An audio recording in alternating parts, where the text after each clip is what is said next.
Bien, bonjour à toutes et à tous.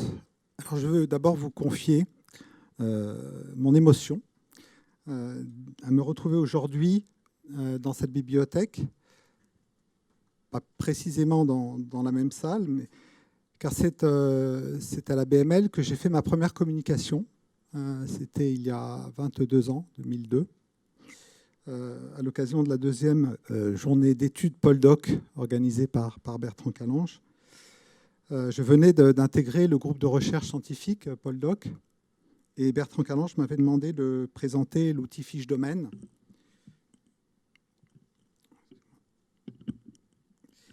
L'outil fiche domaine que je venais d'élaborer et de commencer de pratiquer au sein de mon réseau. Et cette journée reste pour moi, et vraiment j'en ai un souvenir très vif, reste un grand moment de rencontre et d'échange professionnel. Elle avait eu lieu donc dans l'auditorium. C'était vraiment un grand moment de Poldoc. Je me souviens que les collègues étaient... Enfin, la salle était pleine, des collègues étaient assis sur les marches. Et cette journée a initié beaucoup de réflexions et de travaux scientifiques sous la houlette avisée et si bienveillante de Bertrand, auquel je dois professionnellement beaucoup, beaucoup.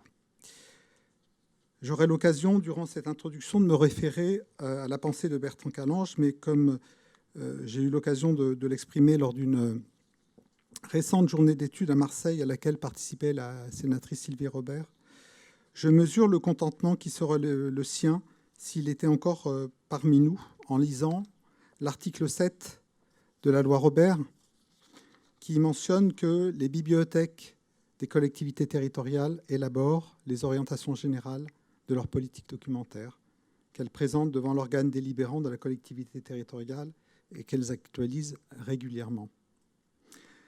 Je me réjouis à mon tour de cette disposition qui institue enfin la politique documentaire comme une fonction cardinale de notre métier, en même temps qu'elle accompagne, après 15 ans de doxa sur le troisième lieu, un mouvement de retour vers les collections et les contenus, au-delà des questions d'aménagement, d'espace et de convivialité d'accès. On connaît les motifs de cette recentration professionnelle que sont le développement des réseaux, la montée en puissance du numérique, l'accès aux données scientifiques, l'enjeu démocratique de la valeur de l'information, mais aussi, et plus que jamais, l'enjeu de la lecture, dont on pourrait craindre qu'elle ne devienne un jour une pratique culturelle de niche. Ce retour à la collection, qui n'est pas observé qu'en France, j'ai été sollicité il y a quelques mois par l'Université de Turin, et puis il y a quelques semaines, celle de Barcelone, y compris sur la question des collections et du retour aux collections. Ce retour n'est pas pour autant un retour en arrière, comme le titre du congrès 2020 de la DBGV l'avait si bien formulé, « Collection en bibliothèque, retour vers le futur ». Alors, je n'ai pas le temps d'appréhender avec vous ce que recouvre aujourd'hui, dans toute son acception, le terme de collection, mais au regard du sujet qui nous réunit, je veux rappeler cette propriété essentielle, à mes yeux, à savoir qu'une collection est nécessairement une ressource pour, qu'elle ne vit qu'en étant utilisée, qu'elle ne doit être considérée ni comme un stock de documents, ni comme un fonds documentaire, mais pour reprendre les termes de Bertrand Calange, comme un creuset vivant et actif d'échanges constants entre le savoir et les publics. Et au-delà de ce substrat indispensable qu'elle contient, la bibliothèque publique n'a d'autre mission plus essentielle que de servir la population de son territoire en répondant à ses besoins cognitifs, en lui permettant de s'approprier des savoirs. C'est pourquoi j'ai mis en exergue de mon introduction la célèbre pensée de Terence, en m'autorisant à remplacer le mot « homme » par celui de bibliothécaire. Je suis bibliothécaire, et rien de ce qui est humain ne m'est étranger. Le sujet est vaste, et donc compte tenu du caractère douloureusement bref du temps qui m'est donné par mes collègues, mon propos se bornera à poser un certain nombre de jalons sur le sujet qui nous rassemble, tout en orientant la focale sur 2 ou 3 aspects qui me semblent mériter une attention particulière. En guise de plan, je vais m'appuyer sur le titre même de cette journée d'études, car les termes qu'il contient nécessitent, selon moi, d'en définir le sens, la portée, mais aussi les possibles questionnements. Commençons par le premier terme, penser. Un terme désormais assez peu usité dans notre littérature professionnelle, car confrontés que nous sommes tous aux contraintes de temps, d'effectifs, de budget, de gestion, mais aussi à la nécessité de nous adapter à des comportements culturels de plus en plus volatiles et polymorphes, ainsi qu'au diktat de l'immédiateté et du marketing expérientiel, nous avons donné le primat ces dernières années à une approche praxéologique du métier, au ressort de l'expérimentation, plutôt qu'à ceux de la réflexion, de l'analyse distanciée et critique, de la métacognition. Cette approche de type incrémentiel n'est pas sans apporter de l'agilité, bien sûr, de l'efficacité et de la vitalité à l'exercice de notre métier. Mais elle ne saurait suffire, à mon sens, à produire de la pensée professionnelle et de la lisibilité sur le sens et le devenir de notre profession, alors que celle-ci est pour le moins en perte de repère. Penser une politique documentaire, c'est la réfléchir, avant tout, la concevoir par l'intelligence, la jeter au débat, l'élaborer, la formaliser. C'est lui donner du contenu, du sens et de la cohérence avant même de la mettre en œuvre. Car une politique documentaire ne saurait être le produit de ses expérimentations ou la somme de ses actions. Autrement dit, la réflexion précède l'action. Notons que cette démarche réflexive sera plus opportunément mobilisable à l'occasion de l'élaboration d'un projet d'établissement, PCSES par exemple, d'une intégration communautaire ou encore de la refonte de l'organigramme, comme c'est le cas par exemple, ou de l'organisation, Nicolas en parlait, avec notamment la création d'un poste de direction ou de responsable de la politique documentaire. J'observe également que la loi Robert a créé une dynamique très favorable, très positive de développement des politiques documentaires en France, en permettant désormais aux professionnels que nous sommes d'en expliciter les enjeux et conditions de mise en œuvre à nos tutelles administratives et politiques. Ajoutons que cette phase réflexive n'est pas sans recourir à de la production d'écrits, comme à des instruments de diagnostic, d'analyse et d'évaluation qui vont pouvoir alimenter et objectiver la conduite du projet. L'outil d'analyse SWOT me semble à cet égard intéressant en ce qu'il favorise une démarche à la fois distanciée et contextuelle, sans procéder pour autant d'une quelconque recette. Je veux rappeler à cette occasion que si les outils méthodologiques sont autant d'aides-mémoire, de planificateurs, d'instruments de dialogue et de transmission, comme de mise en forme du sens, ils ne sauraient pour autant être une fin en soi, ou comme l'a bien formulé Richelieu, la méthode ne vaut que par l'exécution.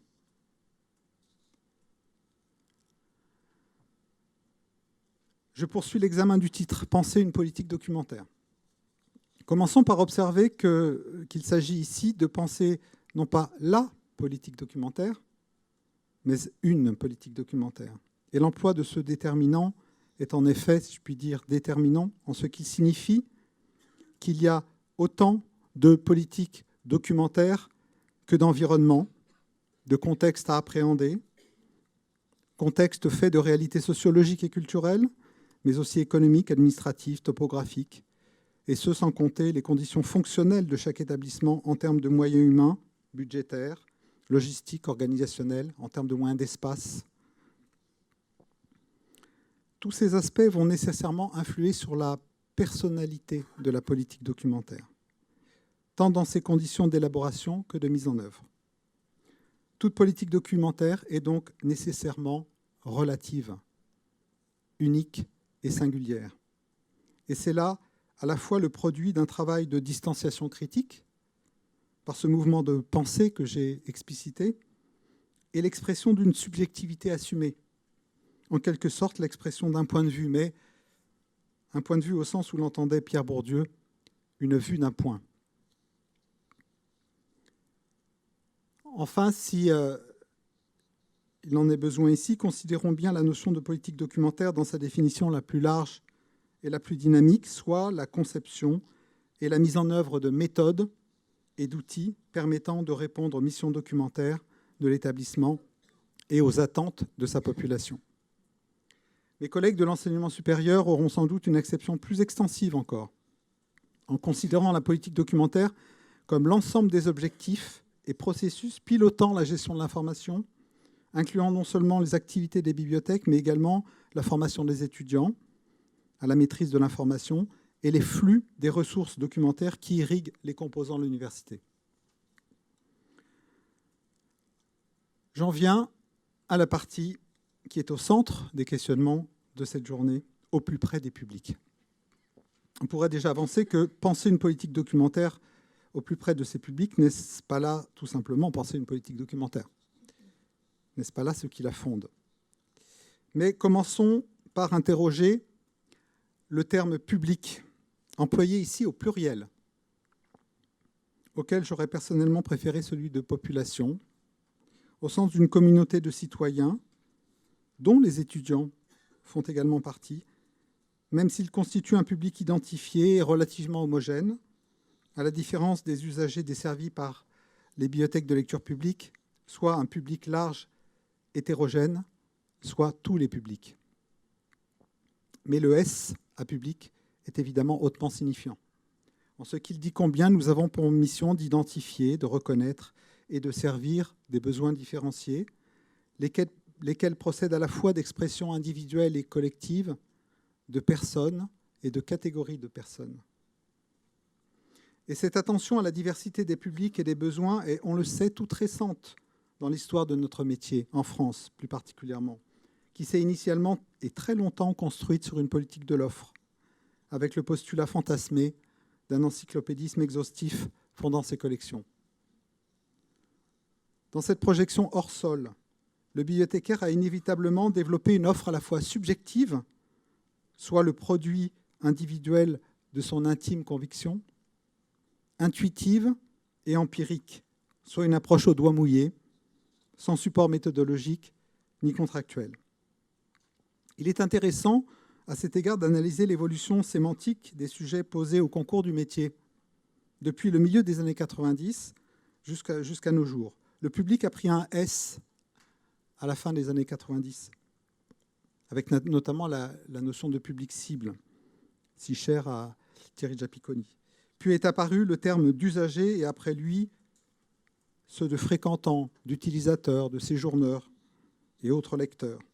Mais même lorsque le public est devenu pluriel et qu'ainsi le bibliothécaire a commencé de considérer la diversité des attentes et des besoins, de faire en sorte, en quelque sorte, entrer la demande dans ses étagères, celle-ci, la demande, n'était encore que le produit de la bonne réflexion du professionnel sur les attentes supposées de ces publics.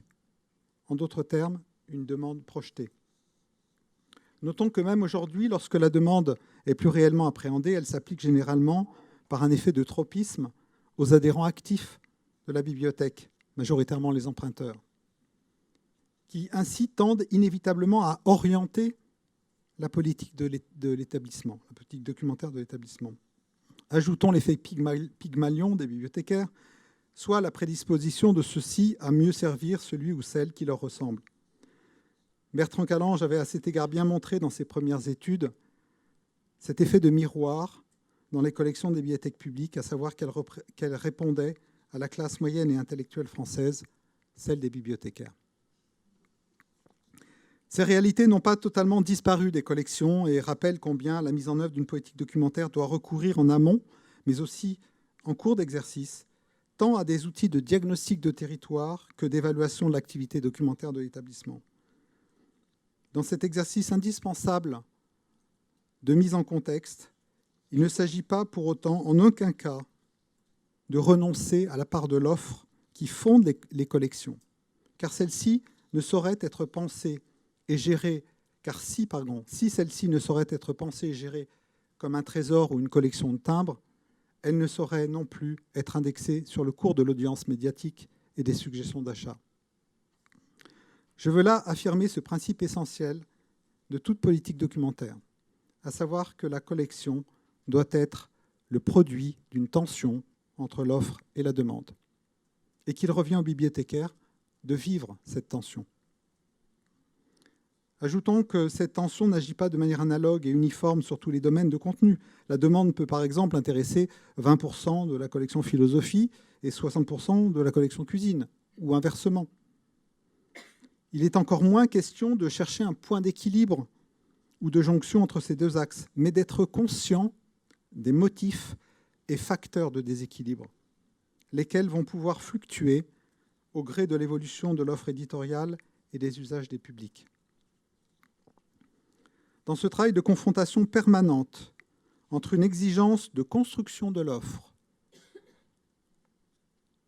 une collection qui dit la discipline, une collection philosophie doit dire la philosophie. Confrontation permanente entre une exigence de construction de l'offre et une pression de plus en plus forte de la demande, sans compter bien sûr les contraintes de budget et d'espace propres à chaque établissement. Dans ce travail, on prend bien conscience que la bibliothèque agit comme un filtre. Autrement dit, et contrairement à ce qu'il est convenu de penser, la collection est nécessairement une prescription qui, pour les bibliothèques de lecture publique, se traduit par une offre encyclopédique non pas exhaustive, ce fantasme borgésien d'une bibliothèque totale, infinie, mais compréhensive.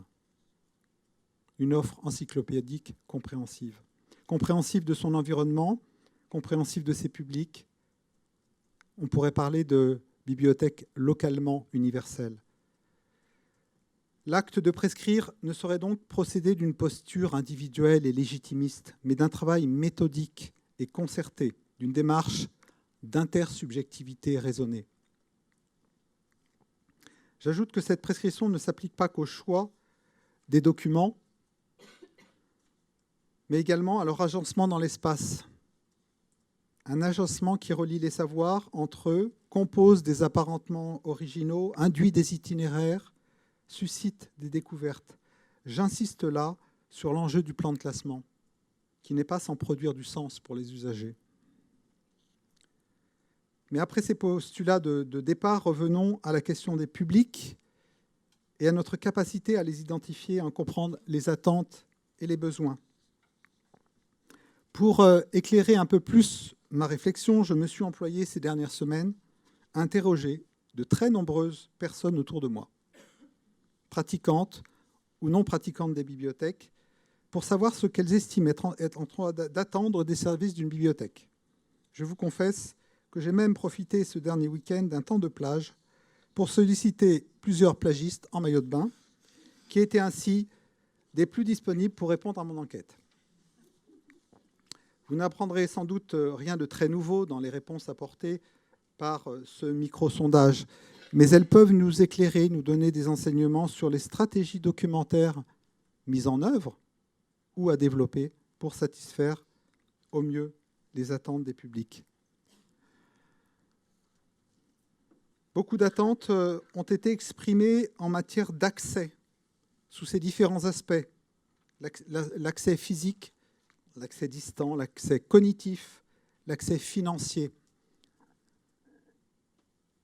Et je veux là dire combien la mise en réseau des bibliothèques, dès lors que le global sert le local, apporte de valeur ajoutée en matière d'accès et de maximisation des services à la population.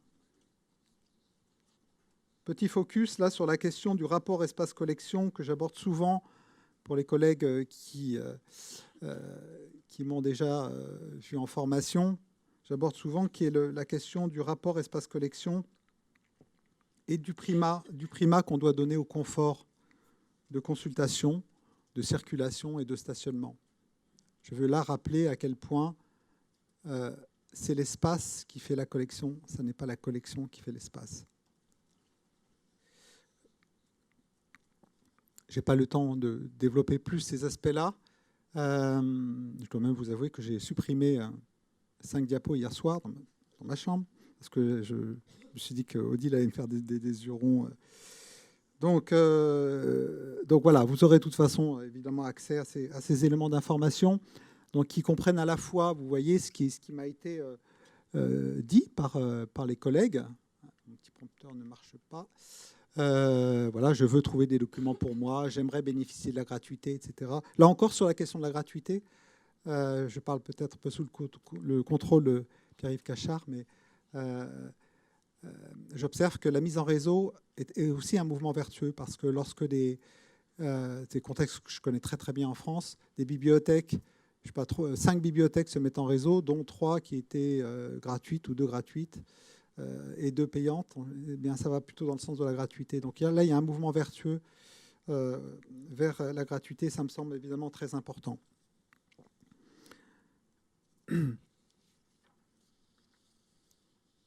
Attente en matière de gratuité, de diversité, de qualité de l'offre, avec l'enjeu de la véracité des contenus, qui met là notre profession au même titre que les enseignants, en devoir de contribuer à l'édification d'un sujet critique et autonome face à l'information, d'un sujet citoyen. Faire en sorte qu'effectivement, la bibliothèque fasse certificat par la fiabilité et pas seulement la qualité des contenus qu'elle propose.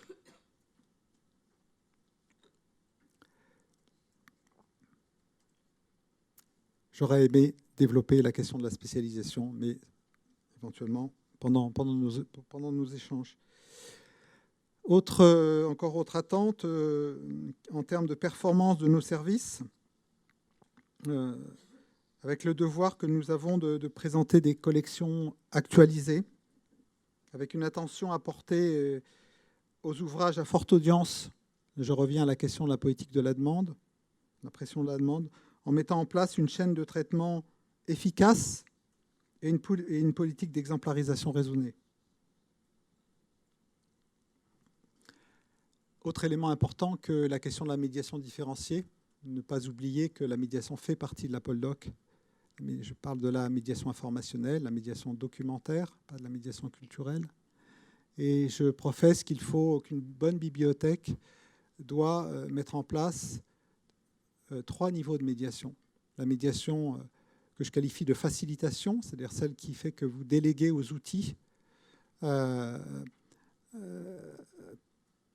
médiation, en quelque sorte, à visée d'autonomie de l'usager. Bon, c'est quoi les outils? C'est bien sûr une très bonne signalétique, ce sont des espaces aérés, c'est l'automatisation des prêts, enfin tout ce qui permet à l'usager d'être autonome. J'appelle ça la médiation de facilitation. Mais ça comprend aussi, bien sûr, l'intuitivité d'accès de recherche sur le site web de la bibliothèque. Donc, tout ça permet l'autonomie de l'utilisateur. Évidemment qu'il y a des utilisateurs qui ne sont pas autonomes et qui ne comprennent pas les codes des bibliothèques et ils ont besoin du bibliothécaire, fort heureusement. C'est le deuxième niveau de médiation qui est la médiation d'accompagnement. J'accompagne cette personne pour qu'il trouve son bouquin. J'accompagne cette personne pour lui montrer quelques ficelles pour mieux rechercher sur le web. Et troisième niveau de médiation qui est la médiation formation. Formation des usagers, des utilisateurs, à différents contenus de formation. Mais vous voyez que là, on a 3 niveaux de médiation qui disent vraiment la qualité de la médiation documentaire et il va donc bien saisir le fait qu'il y a des publics et que face à cette réalité, il faut présenter des dispositifs de médiation différenciés, comme on parle de pédagogie différenciée. Comme c'est douloureux de ne pas développer cet aspect-là aussi, sur la communication cross-média. Enfin, le souhait des publics de disposer d'un service de suggestion d'achat sur lequel je vais m'attarder un peu plus tard, parce que je vais vraiment poser une focale sur cette question-là, mais aussi une forme de transparence sur l'activité. C'est les usagers qui regardent les usagers. Nous sommes quand même des humains très bizarres, parce que nous pensons que dans le chariot, en fait, il y a toutes les pépites. Et donc, je dis souvent aux collègues, mais les documents qui ne sortent pas, mettez-les dans le chariot. C'est une stratégie de base. Et puis les usagers aiment bien savoir ce qui a été le plus emprunté par ses pairs, ce qui a été suggéré également. Donc, si vous avez une politique documentaire qui est active dans ces domaines-là, en matière de suggestion d'achat, en matière et qui dispose donc qui vous permettent par les outils de faire acte de transparence, c'est-à-dire de rendre visible aussi l'activité des usagers pour les usagers, faites-le. C'est vraiment une attente qui a été nettement formulée et que je comprends tout à fait. Attention également à apporter aux résultats de l'enquête 2018 du ministère de la Culture sur les non-usagers ou non-fréquentants des bibliothèques publiques, estimés à 60% de la population française. Alors les non-fréquentants, vous savez, c'est ceux qui ne sont pas rentrés pendant toute une année dans une bibliothèque. Et les non-usagers absolus, c'est ceux qui ne sont jamais rentrés dans une bibliothèque. Et ceux-là, ils sont de 16%. 16% de la population française. Donc il y a là une mise en regard intéressante avec les attentes précédemment exprimées, en termes notamment d'adéquation de l'offre, d'accessibilité physique ou de gratuité.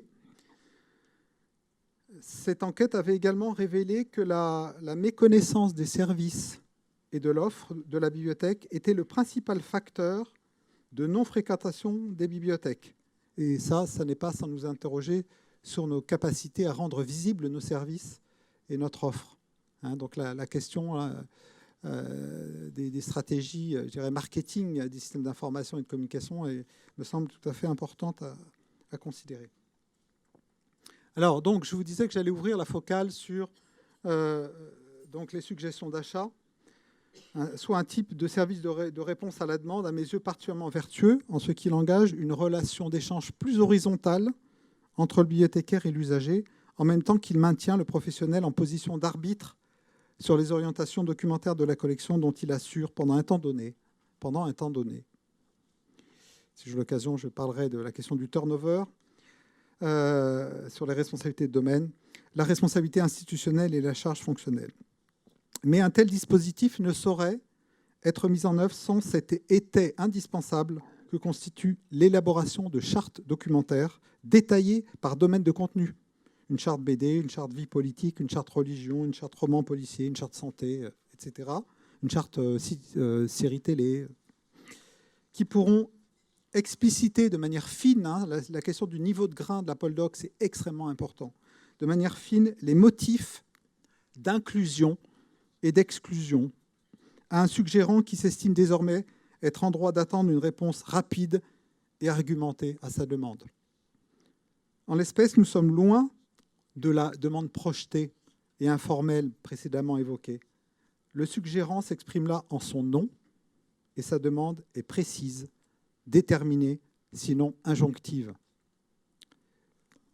Ce service est cognitivement exigeant et fonctionnellement obligeant, car il requiert à la fois des aptitudes intellectuelles et des compétences méthodologiques et communicationnelles, soit autant de conditions et de situations qui font grandir le professionnel et lui apportent un surcroît de légitimité institutionnelle. Voici l'exemple du dispositif de suggestion d'achat tel que mis en œuvre depuis 15 ans dans le réseau de la MIAMP, alias MIOP. Depuis que nous sommes passés à la métropole Aix-Marseille-Provence, nous appelons MIAMP et non plus MIOP. Je préférais MIOP, mais bon, c'est ainsi. Donc là, on est sur la page d'accueil du portail, la page donc, dédiée aux suggestions d'achat, donc avec une recherche sur le formulaire automatisé à la saisie.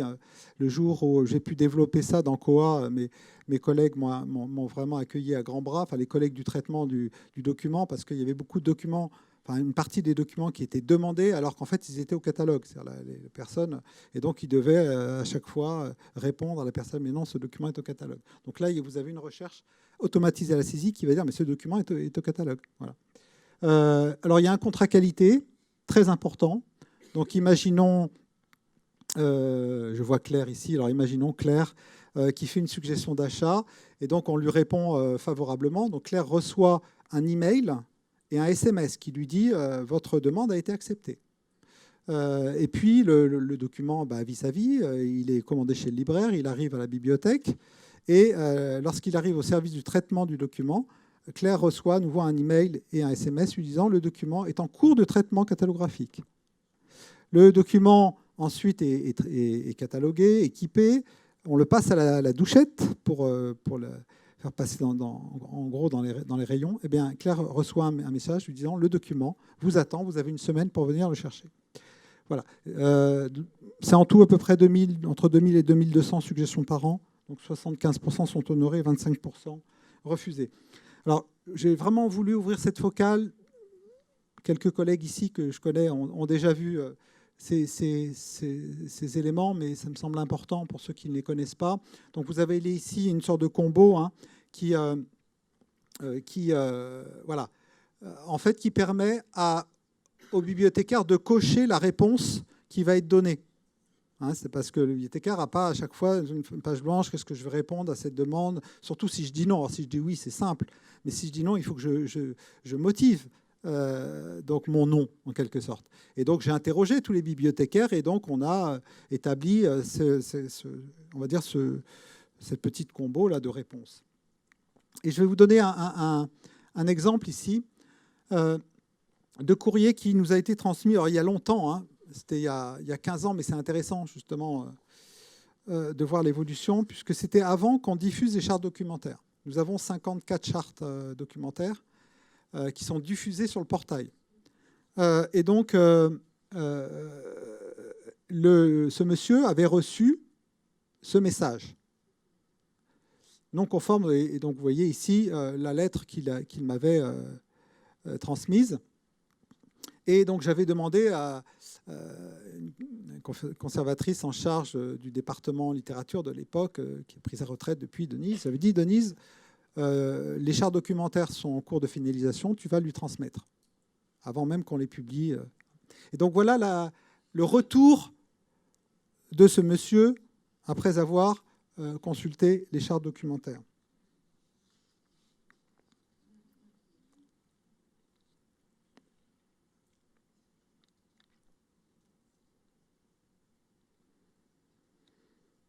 Vous voyez la différence de ton, c'est-à-dire qu'en gros, pour moi, la personne se dit « bah oui, finalement, c'est un métier, là, que c'est sérieux, votre histoire ». Et depuis 15 ans, depuis que nous avons donc diffusé les chartes, sachez que lorsque la personne reçoit un SMS qui lui dit non, donc ce titre ne correspond pas aux orientations, allez consulter la charte, les personnes vont consulter les chartes. Et j'ai des chiffres qui le démontrent. Parce que j'imagine bien que sans ce workflow, en quelque sorte, l'usager ne se lève pas le matin en disant vivement que j'aille lire les chartes documentaires de la MIOP. Donc, par contre, quand on lui dit non, votre bouquin, il ne répond pas aux orientations, là, il va aller regarder un peu plus près pourquoi on lui dit non.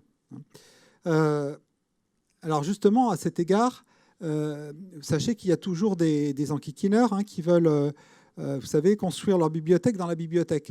Donc, je leur ai préparé un petit texte. Ils tiennent sur les doigts des deux mains, mais je vous invite à le lire. C'est ce que j'ai envoyé donc, à en gros une dizaine de personnes qui abusent du service.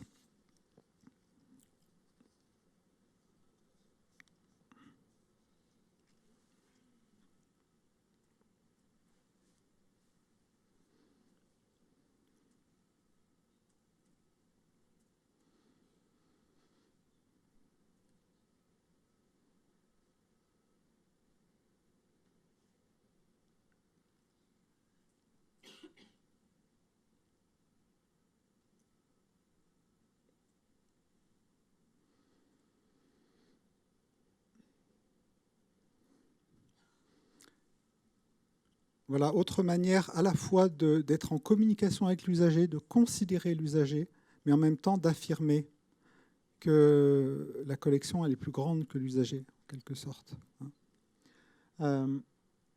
Autre exemple que je voulais absolument évoquer, qui renvoie à la question du pluralisme et de la censure, parce que c'est quand même un des enjeux sur lequel je pourrais parler pendant 3 heures, mais là je vais être court. Donc, en vous montrant cet exemple d'un échange professionnel à la MIOP, donc après avoir essuyé un refus d'achat sur cet ouvrage, Le vrai visage de Manuel Valls, il y a quelques années de cela. Une adhérente soumet à nouveau sa suggestion, après avoir pourtant lu la charte, vie politique. Et la collègue du domaine m'envoie un message, Jérôme, au secours, j'ai besoin de ton arbitrage, qu'est-ce que je fais? Et donc, je vais vous livrer la réponse. Alors, je suis désolé, c'est écrit en tout petit, donc ça va être un peu fatigant, mais si vous pouvez la lire, ce serait intéressant. Je vous invite vraiment à la lire parce que vous verrez vraiment là un exemple de Paul Doc. On est au cœur de la Paul Doc et des questions de fond.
Voilà, je ne sais pas si vous avez terminé la lecture.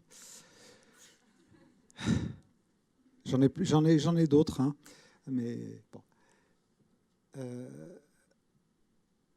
C'est la première fois que j'ai, entre guillemets, parce qu'elle a pas mal pris, j'ai dû déjuger en fait une collègue. Hein. Mais vous voyez que c'est complexe, c'est très complexe et qu'il faut aller, faut se documenter. Mais il n'y avait pas de raison. Quoi qu'on en pense, personnellement, j'ai feuilleté cet ouvrage une fois qu'elle a acquis. Bon, il n'est pas sur ma table de chevet, mais voilà, ça renvoie, vous savez, à cette très très belle formule qui est celle de Jean-Luc Gauthier-Gentès.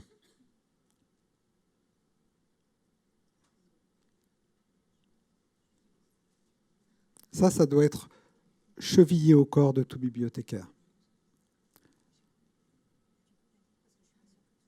Ah, donc mon bibliothécaire idéal, c'est un homme qui, le soir venu, quitte sa bibliothèque pour aller combattre des idées dont il a veillé dans la journée à ce qu'elles soient représentées dans les collections. Voici d'autres questions, mais que je ne développerai pas au grand soulagement d'Odile. D'autres questions induites par le sujet de cette journée que donc, je n'ai pas le temps de développer, mais qui seront sans doute appréhendées par mes collègues dans les 2 tables rondes qui suivront. La question de la participation des usagers qui, autant qu'elle peut et doit être sollicitée, ne doit pas conduire à une forme de délégation de fonctions et de compétences, une délégation de responsabilité de la part du professionnel. Donc là, c'est vraiment très synthétique ce que je dis là. La question de la place de la tutelle dans le projet de politique documentaire, on en parlait avec Pierre-Yves Cachard tout à l'heure, qui me semble indispensable, en dépit des projections négatives qui sont les nôtres dans ce domaine. Hein, l'élu va des rétro-satanas. Je vous renvoie à cet égard à la communication ma communication de janvier dernier que j'ai publiée sur le site Poldoc, dans laquelle je développe beaucoup cette question de la relation avec la tutelle politique.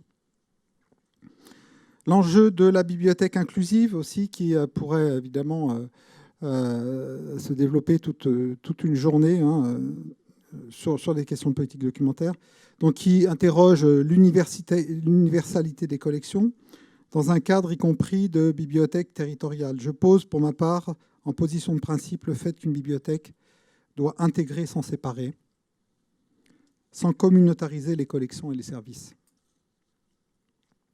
La question de l'évaluation, évidemment indispensable pour ajuster l'offre à la demande, mesurer l'impact de sa proposition, et ce, pour chaque domaine de contenu.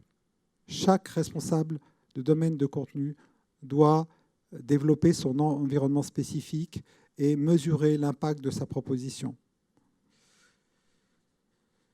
Enfin, ce ressort essentiel qui est celui des compétences professionnelles à mobiliser pour à la fois penser et mettre en œuvre une politique efficiente au plus près de sa population. J'en viens à la conclusion. Comme je l'ai mentionné en guise de postulat chaque bibliothèque s'inscrit dans un contexte particulier de bassin de vie, fait de réalités humaines, tout à la fois communes et singulières, autant qu'elles sont composites et mouvantes. Ainsi, chaque bibliothèque, par ses collections et ses services, nécessairement rendu vivant par les gens, chaque bibliothèque a sa manière propre de dire le monde. Mais elle fera acte démocratique en révélant formellement et explicitement à sa population d'usagers sa manière de dire le monde. C'est là une autre façon de formuler la nature et la finalité d'une politique documentaire. Dans ce cadre de mission et de fonction, le bibliothécaire ne peut se contenter de connaître les publics et de connaître les contenus de savoir. Il doit agir pour permettre une bonne appropriation de ce savoir par ses publics. Cet agir passe par un dispositif de médiation différencié, par des ajustements réguliers, instruits par l'analyse de l'activité des publics de la bibliothèque, autant que par l'attention permanente portée à l'évolution des technologies et des usages médiatiques. Comme tout métier, celui de bibliothécaire s'appuie ainsi sur des compétences spécifiques, faites de savoir et de savoir-faire, de technicité et de méthode. Mais il faut ajouter à ce professionnalisme de la compétence ce supplément d'âme essentiel, qui est celui de l'inclination personnelle de chacun, de chacune, à servir l'usager. Je vous livre à cet égard ces très beaux mots du peintre Édouard Manet, dont j'ai fait depuis longtemps mon viatique professionnel. Il ne suffit pas de connaître son métier, il faut encore être ému. En guise d'épilogue, je voudrais céder la parole à Bertrand Calange en vous lisant un court billet de son blog Carnet de notes qui a pour titre « Pourquoi t'es bibliothécaire ?» Ce matin, mon plus jeune fils m'a asséné son évidence. « C'est normal que tu lises beaucoup, tu es bibliothécaire. » « Oh, tu sais, on ne passe pas son temps à lire, au contraire. » « Oui, peut-être, mais tu aimes bien les livres. »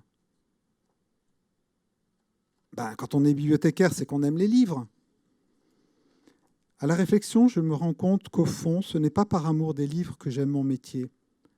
Cela a sans doute joué au début de ma carrière, plus d'ailleurs sous l'angle de l'amour du savoir que de celui de ses contenants. Il me semble qu'aujourd'hui, j'aime ce métier parce que je m'intéresse aux gens, à leurs besoins de savoir, et qu'il est passionnant d'imaginer des stratégies diverses pour satisfaire ces besoins. Ces stratégies vont s'appuyer sur de la mémoire enregistrée, des lieux, d'autres acteurs. Les livres sont un moyen extraordinaire, mais ce ne sont que des moyens. Et j'ose le dire, si la beauté ou l'ancienneté de certains attirent mon admiration et un souci réel de leur préservation, elles n'entraînent pas vénération. Et même si je crois profondément à la valeur de la mémoire, ne serais-je pas conservateur?